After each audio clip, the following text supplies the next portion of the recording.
नमस्कार विद्यार्थियों, आप सभी कैसे हो? ठीक हो ना? तो चलिए आज फिर से हम एक बार अपनी हिंदी विषय के अध्ययन को शुरुआत करेंगे। तो मुझे बताइए कि हमने जो पहला पार्ट है उसमें सैर की, बस स्थानक की, रेल स्थानक की, हवाई अड्डे की या बंदरगाह की, लेकिन इन सभी मार्ग से यात्रा करने के लिए हमें सबसे पहले किसकी ज़रूरत है? तो सबसे पहले हमें ज़रूरत है टिकट लेने की। और टिकट बिना पैसे की तो आती ही नहीं, तो पैसे लेकर टिकट खरीदनी पड़ती है, सामान लेकर हमें उस जगह जाना पड़ता है। और साथ छोटे होने के कारण बड़ों का साथ अनिवार्य है। बड़ों का साथ होगा तो ये हम लंबी सफ़र पे जा सकते हैं। लेकिन आज मैं ऐसे किसी के बारे में बताने वाली हूँ जिसे जाना है कहीं भी तो कभी भी कहीं भी जा सकती है। उसका मन चाहे उस तरफ वो जा सकती है। बड़ी ही मस्त मौला है, मनमौजी है। उसकी अटकेलियाँ की कहानी मैं कविता के माध्यम से आपको बताने वाली हूँ। कवि ने इस कविता के माध्यम से इनकी अटकेलियाँ बताई। तो मुझे बताइए, आप सभी जानने के लिए उत्सुक है ना, कौन है वो? यह किस तरह से उसकी अटकेलियाँ नज़र आ रही है? तो हमारी पहली कविता का नाम है बसंती हवा और उनके कवि है केदारनाथ अग्रवाल जी। तो सबसे पहले हमारी पहली कविता जो है हवा के बारे में जानने से पहले हम कवि का परिचय करेंगे। केदारनाथ अग्रवाल, इनका जन्म 1 अप्रैल 1911 में हुआ, मृत्यु 22 जून 2000 में हुई। उनकी प्रमुख रचनाएं हैं अपूर्वा, युग की गंगा, फूल नहीं रंग बोलते हैं, पंख और पतवार, गुल मेहंदी, हे मेरे तुम, बोले बोल अबोल, जमुन जल तुम, मार प्यार की थापी आदि इनकी मुख्य रचना है।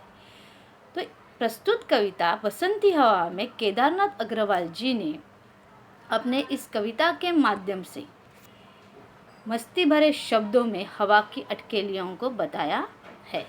तो चलिए हम कविता की पंक्तियाँ देखेंगे।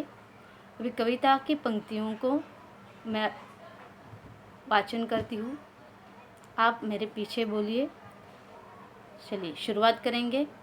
हवा हूँ हवा मैं, बसंती हवा हूँ, सुनो बात मेरी, अनोखी हवा हूँ, बड़ी बावली हूँ, बड़ी मस्त मौला, नहीं कुछ फिकर है, बड़ी ही निडर हूँ, जिधर चाहती हूँ उधर घूमती हूँ, मुसाफिर अजब हूँ हवा मैं, बसंती हवा हूँ। इस पहले चरण में कविता की कवि ने यह बताने की कोशिश की है, यहाँ हवा अपने मन की बात हमें बोल रही है। हवा हूँ हवा मैं, बसंती हवा हूँ। बसंत ऋतु में बहने वाली हवा किस तरह से मस्ती कर रही है, मस्त मौला होकर घूम रही है, इसका वर्णन, सुरेख वर्णन कवि ने अपनी कविता की पंक्तियों में किया हुआ है। देखिए चित्र में आपको हवा दिख रही है, जाते वक्त दिखाने की कोशिश की है। ये पाठ्य पुस्तक में दिया हुआ चित्र है। तो हवा हूँ हवा में, बसंती हवा। हवा कह रही है कि मैं हवा हूँ, और मैं कौन सी हवा हूँ? बसंती हवा, बसंत ऋतु में बहने वाली हवा हूँ। सुनो बात मेरी, अनोखी हवा हूँ। अन्य ऋतु में बहने वाली हवा से मैं अनोखी हूँ, अलग हूँ, अनोखी अलग। तो मेरे में क्या खास बात है? बड़ी बावली हूँ, बड़ी मस्त मौला हूँ, जहाँ चाहिए मैं मस्ती में घूम रही हूँ। नहीं कुछ फिक्र, मुझे किसी भी चीज़ की फिक्र नहीं है, किसी भी चीज़ की चिंता नहीं है। मैं जहाँ चाहूँ मैं वहाँ जा सकती हूँ। मैं बड़ी ही निडर हूँ, मतलब मुझे किसी भी चीज़ का डर भी नहीं है। मैं किसी भी चीज़ से डरती नहीं। मैं चाहती हूँ वहाँ जा सकती हूँ, मैं जहाँ घूमना चाहती हूँ वहाँ जा सकती हूँ। उधर घूमती हूँ, कहीं उधर घूमती हूँ। मैं मुसाफिर अजब हूँ, मुसाफिर मतलब यात्री। इस तरह से इस कविता की पंक्तियों में हवा ने यह बताया है कि मैं बसंती हवा हूँ आप मेरी बात सुनो, मैं बहुत ही अनोखी हूँ, मैं बहुत ही अलग हूँ, मैं बड़ी बावली हूँ, मैं मस्त मौला हूँ, मैं जहाँ चाहूँगी वहाँ घूम सकती हूँ। मुझे किसी भी बात की चिंता नहीं है, फ़िक्र नहीं है। मैं बड़ी ही निडर होकर यहाँ वहाँ घूमती हूँ। मुझे किसी भी चीज़ का डर ही नहीं है। मैं जिधर चाहती हूँ वो उधर घूम सकती हूँ। मैं बहुत ही अजब मुसाफिर हूँ। मुसाफिर मतलब यात्री हूँ। तो ठीक है, फिर से एक बार। हवा हूँ हवा में, बसंती हवा हूँ। मेरे साथ गाइए। हवा हूँ हवा में, बसंती हवा हूँ। सुनो बात मेरी, अनोखी हवा हूँ। बड़ी बावली हूँ, बड़ी मस्त मौला, नहीं कुछ फिक्र है, बड़ी ही निडर हूँ। जिधर चाहती हूँ उधर घूमती हूँ। मुसाफिर अजब हूँ, हवा हूँ हवा में, बसंती हवा हूँ। ठीक है। अभी कविता की अगली पंक्ति। यहाँ पर आगे की पंक्तियाँ है। हवा हूँ हवा में, बसंती हवा हूँ। चढ़ी पेड़ महुआ, थपाथप मचाया। गिरी दम से फिर चढ़ी आम ऊपर। उसे भी झकोरा, किया कान में कू। देखिए, सबसे पहले उसके बाद हवा ने हमें अपना परिचय दिया कि मैं अनोखी हवा हूँ, मस्त मौला हूँ, मनमौजी हूँ, मुझे किसी भी चीज़ का डर नहीं है। यह बताने के बाद सबसे पहले वो हवा कहाँ निकल कर जा रही है। तो सबसे पहले हवा महुआ के पेड़ पर चढ़ी। देखिए, ये जो है महुआ का पेड़ और उसके छोटे छोटे फल आपको नज़र आए। बड़ा बड़ा पेड़ होता है। तो हवा सबसे पहले महुआ के पेड़ पर चढ़ी और उसके चढ़ने के कारण जब हवा आती है तो पत्ते हिलते हैं ना, तो थपाथप मचाया। महुआ के पेड़ के पत्तों ने थपाथप मचाना शुरू कर दिया और इसके कारण हवा धम से नीचे गिर गई। महुआ के पेड़ पर चढ़ने के कारण महुआ के पेड़ की पत्तियां ने थपाथप मचाना शुरू कर दिया और उसमें से हवा निकल कर नीचे धम से गिर गई। फिर वह आम के पेड़ पर चली गई। यह दूसरा पेड़ जो है वह आम का पेड़ है। देखिए, आम का सीज़न है ना। आम के गर्मी के ऋतु में आम आते, खाए कि नहीं आपने। तो महुआ को भी आम के पेड़ पर जाने की लहर होगी, हवा को भी आम के पेड़ पर जाने की लहर उत्पन्न हुई। वो आम के पेड़ पर चढ़ गई। उसने आम के पेड़ को झकोरा, मतलब आम के पेड़ पे भी उसने झोंका लिया और उसके कान में कू किया। कू करके आवाज़ करके उसको डराने की कोशिश की। देखिए, यहाँ पर इस तरह से उसने मस्ती करना आरंभ किया है। तो हम देखेंगे। हवा हूँ हवा में, बसंती हवा हूँ। चढ़ी पेड़ महुआ, थपाथप मचाया। गिरी दम से फिर चढ़ी आम ऊपर। उसे भी झकोरा, किया कान में कू। मतलब हवा ने सबसे पहले बसंती हवा महुआ के पेड़ पर चढ़ी और उसने थपाथप मचाना शुरू कर दिया। तो उसके पत्तों ने जब थपाथप मचाई तो हवा धम से नीचे गिर गई। महुआ के पेड़ को हिलाने के बाद हवा आम के पेड़ के ऊपर चढ़ी।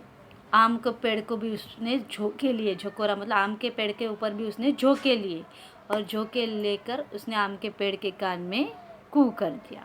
तो इस तरह इस कविता की पंक्तियों का अर्थ है। अब हम आगे देखेंगे।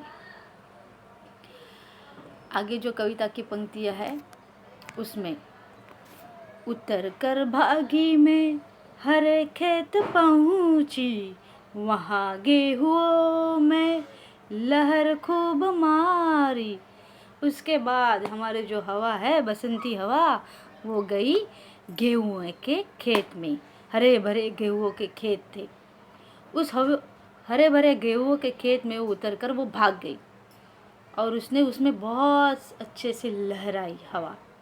तो वही कविता की पंक्तियों में उन्होंने कहा है, उतर कर भागी में हरे खेत पहुँची, वहाँ गेहुओं में लहर खूब मारी। हरे हरे खेत गेहूँ के आपके सामने नज़र आ रहे हैं। हरे खेत में उतर कर वो भागी, फिर गेहूँ के खेत में उसने बहुत अच्छे से लहर मारी, घूमी फिरी, और वहाँ से जब उसका जीव भर गया तो वो आगे अपने सफ़र के लिए निकली। बहुत मज़ा है ना, जहाँ चाहे वो घूम रही है। महुआ के पेड़ पर चढ़ी, आम के पेड़ पे गई, बाद में गेहूँ के खेत में गई। तो आगे देखिए कहाँ कहाँ घूम रही है हमारी हवा। हवा हूँ हवा मैं, बसंती हवा हूँ, पहर दो पहर क्या, अनोखो प्रहर तक इसी में रही मैं, खड़ी देख अलसी, लिए शीश कलसी। यहाँ पर हमें जो दिखाई दिया है, यहाँ पर हवा हूँ हवा में, बसंती हवा, पहर तो पहर क्या, अनेकों पहर तक इसी में रही मैं, खड़ी देख अलसी, लिए शीश कलसी। कि उसके बाद पहर दो पहर वो किसी के राह में रुकी हुई थी, उधर ही रुकी हुई थी। उसके बाद उसने अलसी के खेत में गई। अलसी एक प्रकार का बीज है। उस अलसी के खेत में गई, और अलसी का खेत में होने वाले बीज उसको ऐसे लगे कि कोई औरत अपने शीश पर कलसी लेकर खड़ी है। इस तरह से उसको अलसी के खेत में होने वाले फूल उसको नज़र आए। इसीलिए उसे लगा कि यह अलसी का खेत कोई शीश के ऊपर कलसी लिए हुए औरत की तरह है।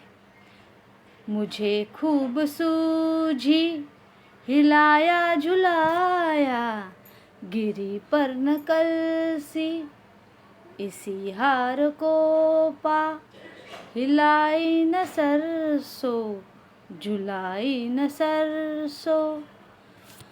देखिए अलसी के ऊपर, सिर के ऊपर होने वाले बीज उसको कलसी के तरह नज़र आए।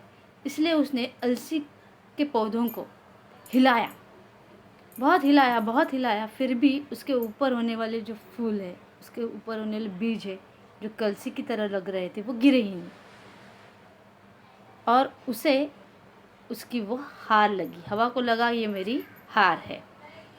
इसलिए आगे जाकर उसको जब सरसों का खेत नज़र आया, देखिए यहाँ पर जो सामने आपके दिखाई दे रहा है वो सरसों का खेत है, जो पीले फूल आए हुए हैं। सरसों मतलब मस्टर्ड सीड्स, राई का खेत। तो उसके खेत में वो गई और उसको उसकी वो हार लगी। इसलिए उसने इस बार अभी सरसों के खेत को हिलाया नहीं, झुलाया नहीं। इसी तरह से आगे वह निकल गई। हवा हूँ हवा में, बसंती हवा हूँ, मुझे खूब सूझी, हिलाया झुलाया, गिरी पर न कलसी, इसी हार को पा, हिलाई न सरसों, झुलाई न सरसों। हवा हूँ हवा में, बसंती हवा हूँ। आगे इस तरह से यह हमारी कविता थी। इस कविता में हमने देखा कि हवा ने किस तरह से सबसे पहले महुआ के पेड़ में गई, बाद में आम के पेड़ के ऊपर चढ़ी, गेहूँ के खेत में गई, अलसी के खेत में गई, सरसों के खेत में गई, और इसने जो मस्ती की है, जो अटखेलियाँ की है, उन्होंने अपनी कविता के माध्यम से हमें बताया है। इस कविता में आए हुए नए शब्द है, लिख लीजिए अपनी कॉपी में, रफ नोटबुक में। बावली, सीधी सादी, अपनी ही धुन में रहने वाली। मस्त मौला, मन मौजी, फिकर, चिंता। महुआ, एक प्रकार का वृक्ष। झकोरा, झोंका लिया। पहर, प्रहर, अलसी, सरसों, तिलहन के प्रकार। कलसी, गगरी। फिर से एक बार, बावली, सीधी सी, अपनी धुन में। मस्त मौला, मन मौजी, फिकर, चिंता। महुआ, एक प्रकार का वृक्ष। झकोरा, झोंका। पहर, प्रहर, अलसी, सरसों, तिलहन का प्रकार, कलसी, गगरी। ठीक है, आगे जाएंगे हम इस कविता में आने वाले जो लय युक्त शब्द उन्होंने दिए हुए। अभी आपको लय युक्त या यमक युक्त शब्द जिसे कहते हैं राइमिंग, लेकिन आपको ये लय युक्त शब्द कविता में से नहीं ढूंढने हैं, अलग लिखेंगे तो भी यहाँ पर चलेगा। दिए गए लय युक्त शब्दों को लिखो। हवा, दवा, बावली, सावली, सरसों, बरसों, अलसी, कलसी, महुआ, गेहुआ। इस तरह से आपको लिखना है। फिर से एक बार, हवा, दवा, बावली, सावली, सरसों, बरसों, अलसी, कलसी, महुआ, गेहुआ। इसके अतिरिक्त आपको अन्य कई शब्द सूझे तो आप इसमें लिख सकते हो। आगे जो दिया है वो देखिए, यहाँ पर रिक्त स्थानों की पूर्ति कीजिए। कविता की पंक्तियाँ दी है, उसमें से कविता में से आपको रिक्त स्थान लिखने हैं। नहीं कुछ फिकर है, पहला है नहीं कुछ फिकर है। वहाँ गेहुओं में लहर खूब मारी, वहाँ गेहुओं में लहर खूब मारी। गिरी धम्म से फिर चढ़ी आम ऊपर, हिलाया झुलाया गिरी पर न कलसी।